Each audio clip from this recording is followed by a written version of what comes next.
Open Microsoft Word on your computer.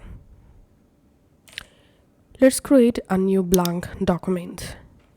In here, go ahead and write your text or your document informations.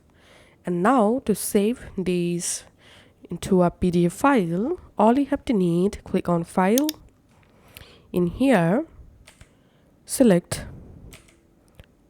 Export and select Create PDF. And now select a location to save the PDF file, and you can rename the PDF here. Make sure the file type is PDF, then click on Publish. And that's it.